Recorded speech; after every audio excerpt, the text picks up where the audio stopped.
Hey everyone, so today we're going to cut down these two ash trees behind me here. When we first bought this property, they looked like they were doing okay and they have a nice little tree house in between them. But unfortunately they've since died from the ash borer. So we're going to get them cut down today. They've been on my list of trees to cut down for a while, but they're pretty large trees and they're much bigger than the bar on my chain is, or my saw is. So decided to start with some of these smaller trees and kind of go from there. So today's the day though. They're going to come down and then we'll get them bucked up, and I'll probably have to split them and then drag the logs up to the house, and we'll split them with the splitter and set them out to dry out. All right.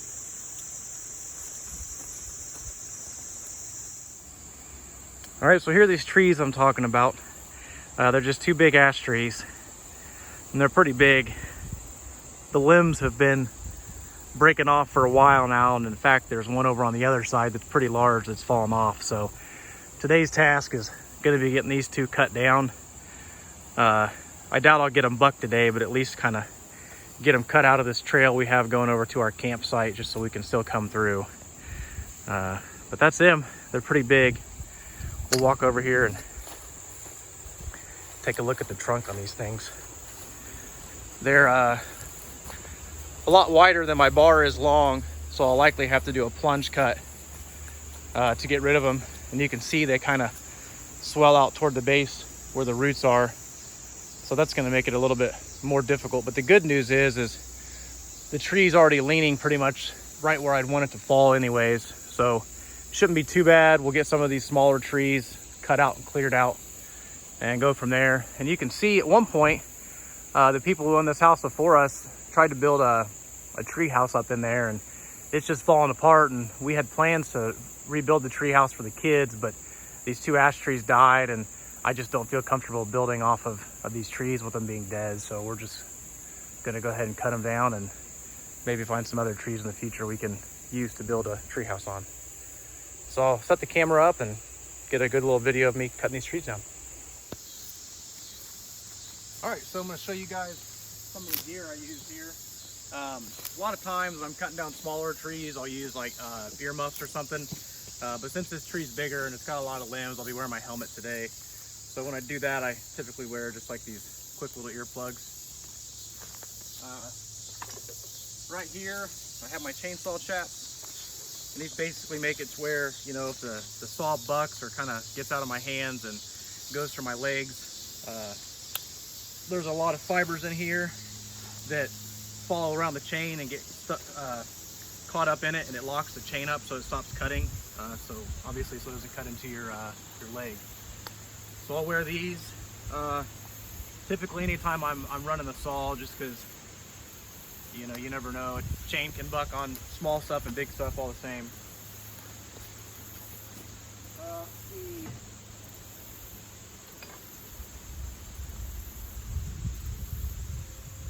Other than that, it's just gloves for obvious reasons. I've got these mesh goggles that I wear, and these are nice because if you wear like safety glasses, they get fogged up super easy. You're out here, it's hard work, and they get fogged up. So these are nice because it lets air in and out, but it keeps the chips out of your eyes. And then I've got this helmet here. These trees are pretty big. They've got really large limbs, so if a large limb falls, this helmet's not going to do you much good. But a lot of the smaller stuff, you know, if that falls off, you know, obviously this will protect your head. So this is some of the safety stuff I wear. I would highly recommend anybody running a saw, if you're gonna be running one, to at least at a minimum wear hearing protection and your safety chaps. I've actually had a issue in the past with my hearing where I lost hearing in one of my ears, and it was life-changing. Hard to have conversations, hard to listen to people. Going to restaurants was overwhelming. Just made life really, really difficult. So since that, I've been, you know, very protective of my hearing, just to make sure that it doesn't happen again. So definitely hearing protection and chaps are a must. I would also recommend some kind of eye protection, but it's up to you on what you want to use. All right, we'll go ahead and get started. All right, everyone, so I'm gonna go over the equipment I'll be using today. This is a steel MS261C. It's got a 20-inch bar. Again, the trunk on this tree is obviously not as much wider than my bar length, so I'll have to do a plunge cut from both sides and finish it out toward the middle. Just keep a strap of wood on the back, and then ideally when you cut that, you'll use some wedges and wedge the tree over where you want it to go. So that's my setup I use out here. This has been a good saw. I've used it for the past year and haven't had any issues with it. So we're gonna go ahead and get started here.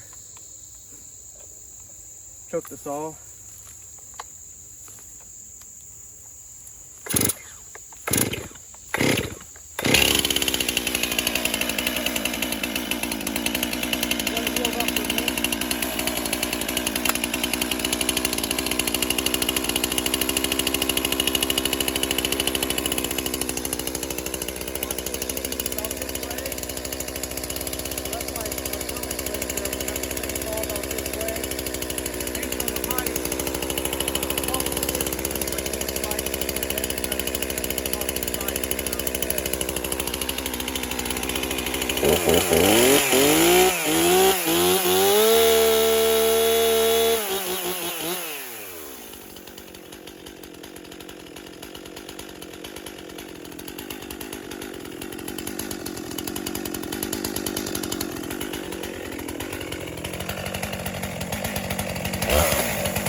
Some of the heartwood inside the trees are already being eaten away.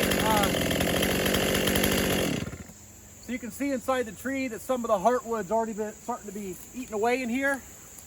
So that tells me that the center of this tree is probably pretty rotten. So as I'm doing the plunge cut and the wraparound, you just got to pay extra close attention to the trunk going up, just so it doesn't split or barber chair or anything like that. And I guess to add to this video, I'm not a professional arborist. I do this around my house as a hobby, so I try to do the best I can with the best information I have, and so far I've been pretty successful, but I try to be safe while I do this. So just to kind of give you guys a view of this, just note the heartwood in the center.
right, so now we've got the tree house that's up between these two trees.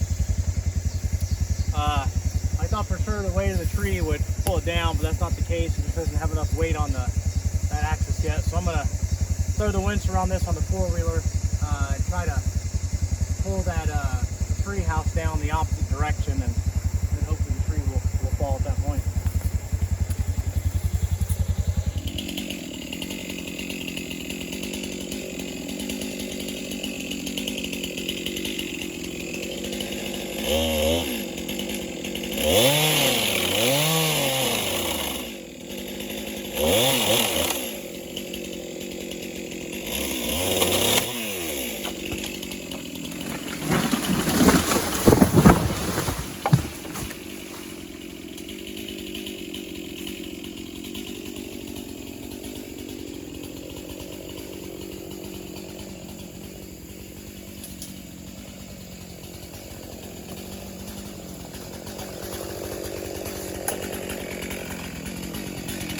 Right where I wanted it to go.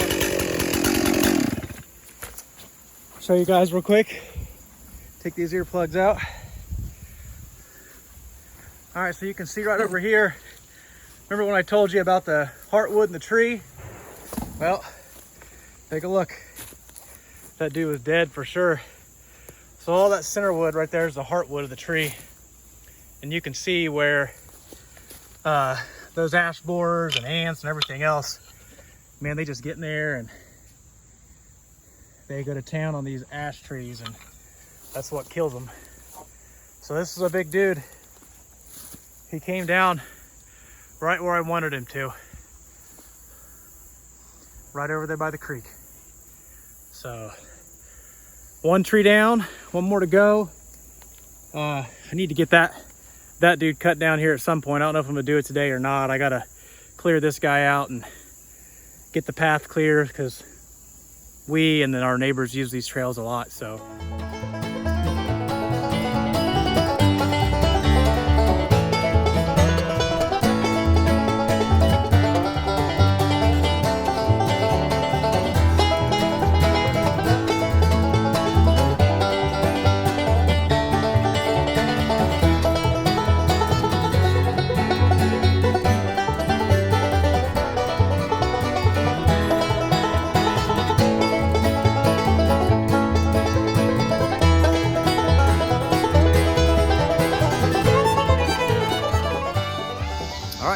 so the tree's down.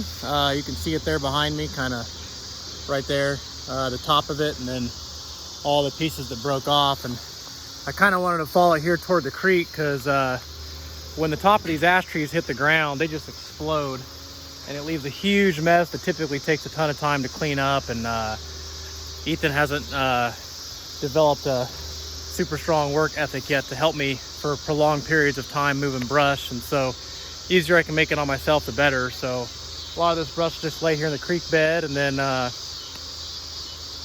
be it. So got the tree down today, get the other one cut down tomorrow, and then hopefully be done with those trees. And I'll show you here another tree that was kind of interesting I found. This tree right here, you can see where it's a dead ash tree. All the way up it's dead. But you can see where the winds pushed it, and it's kind of barber chaired there. Man, that one's gonna be a tough one to get rid of. I wish I had like a piece of equipment or a tractor or something to push that down. But I'll get something figured out to get it. But you can see here the tops of these trees, just how many dead ash trees we have out here. I mean, there's just so many. We're gonna have enough firewood around this house to last us probably till we retire. So it'd be good to get all these cut down and turned into firewood, and we might end up selling some of it at some point, and likely giving some away. We'll have so much. So all right, that's it.